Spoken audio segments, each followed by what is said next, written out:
None that I'm aware of. Business open, one, proposal from labor attorney firm Jackson Lewis for higher hourly rates. The contracted rates for the labor attorney have been established by resolution, and the city has received a letter requesting an increase in these rates. Yeah, earlier this year, we received notice from Jackson Lewis, that's the firm that Attorney Barker works for. They're looking for an increase of $15 per hour. That brings it to, I believe it's $195 per hour for the labor attorney services. We do have a little bit of an increase in the budget for this year. We use the attorney as necessary. One of the reasons it was increased this year was the sworn officer contract, I believe, ends this year. And so looking at starting negotiations toward the end of this year, that would be sort of increasing that. I guess the alternative is if we would look to want to or go to RFP for labor services with another firm. That's what I was wondering, when was the last time we actually did that? Not since I've been here for labor attorney. Okay. Attorney Barker did switch law firms and we went with him. Yeah, correct. So we've had a different firm in the last 6 years, but we haven't gone out for an RFP for labor attorney services anymore. So it might be something to consider if, I mean, we've been pleased with the services that have been provided, but every year we do see An increase. And I don't know that that's all that uncommon. His rate is, for the municipality work he does, is much lower than what he charges on the private side. Sure. But I think they're trying to creep that up to, the firm is trying to creep that up to the summer rates.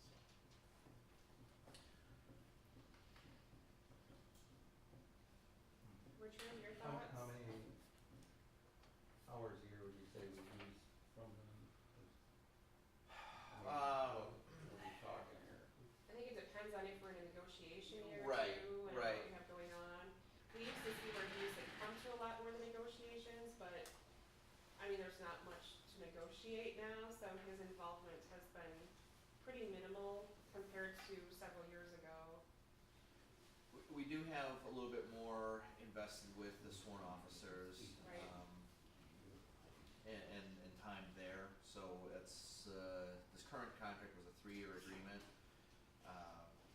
But other than that, it's on an as-needed basis.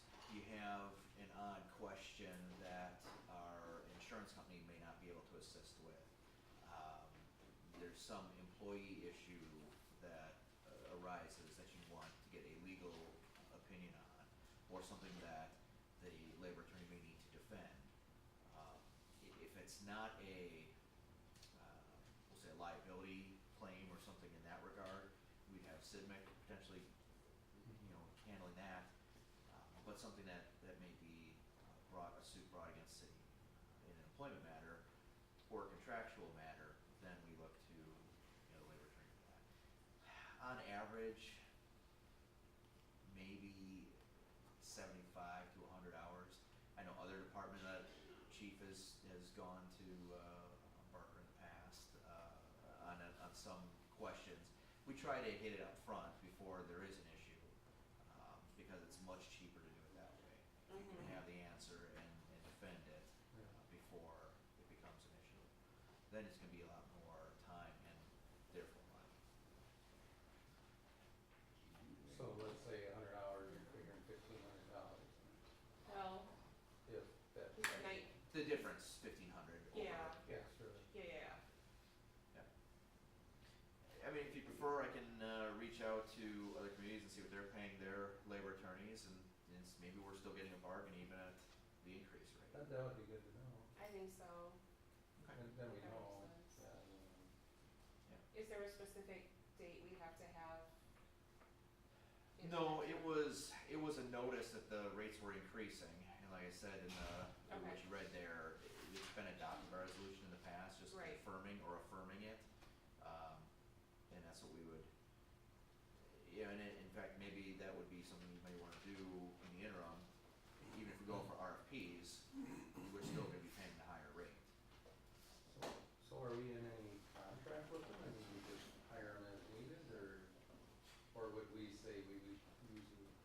exclusively, or We do, I mean, when it's something that, like I said, the, insurance company isn't able, it's not in their specific wheelhouse, then we look to the labor attorney for that. Labor law is definitely a very, it's a niche area. You know, if we can go with attorney, part off, we'll do that as well.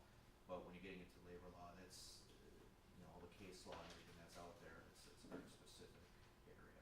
We definitely used him a lot when there was a transition to Act 10. yeah. I mean, needed his expertise in that area, and he was very involved with the labor agreements during that time.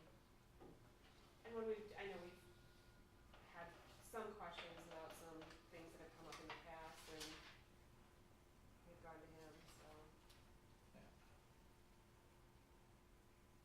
So what happens if we don't affirm those rates? That's what I was wondering. Well, they bill us those rates and, Anyway, yeah.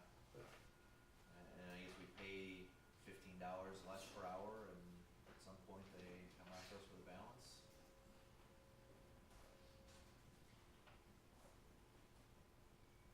So, I mean, you don't have to take any action on it tonight. if yeah, you're not let's comfortable hold with it. off, and why don't you check with some other municipalities and kind of see what rate they're paying, and maybe who they're using as well, and Yeah, maybe it's something that we could look into. yeah, there's a number of good firms out there, I've worked with a couple of other ones in other communities as well, so Okay. there's options.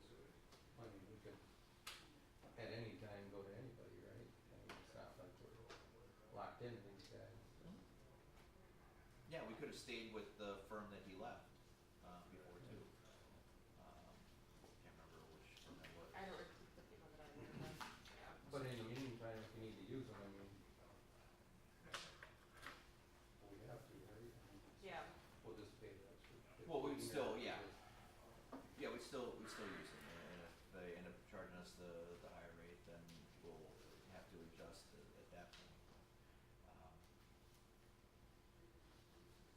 Yeah. okay, why don't you report back to us and let us know what you Will find do. out. Number 2, policy regarding pay schedule adjustments. So set for discussion and possible action, and I know we had discussed, some of this in the past.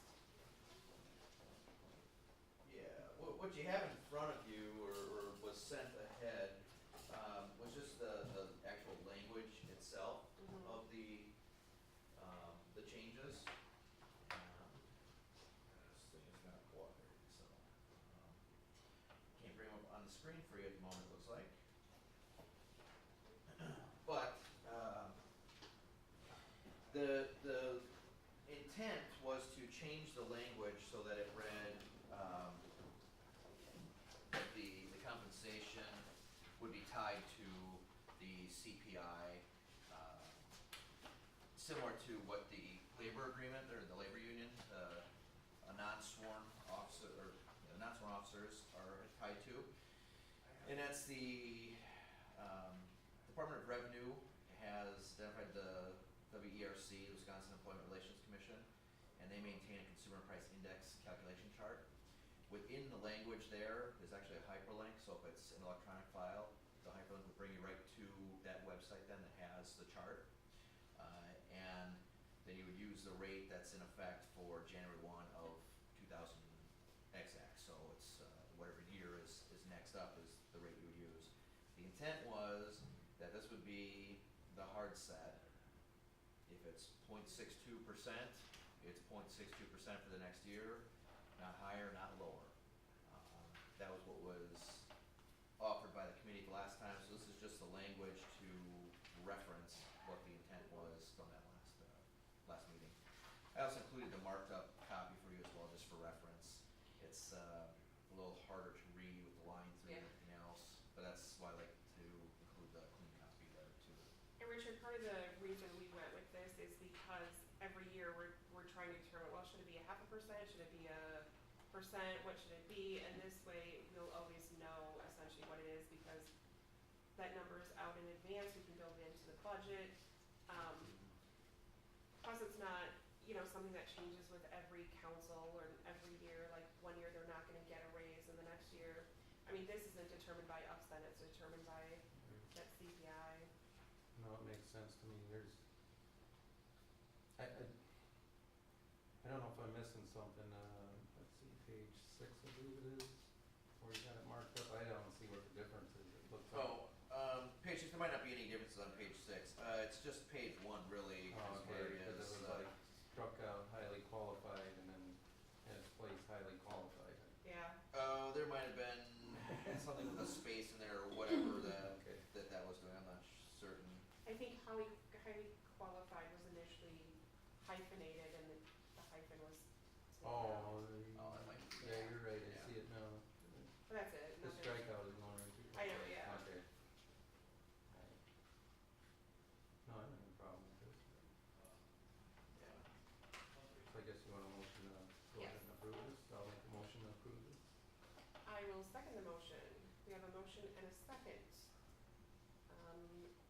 there any further discussion, Richard? No. Okay. All those in favor indicate by saying aye. Aye. Opposed, no. Motion carries. Any business by members? We just need motion to adjourn? Motion to adjourn? All right, I'll second that. All those in favor say aye. Aye. Opposed, no. We're adjourned.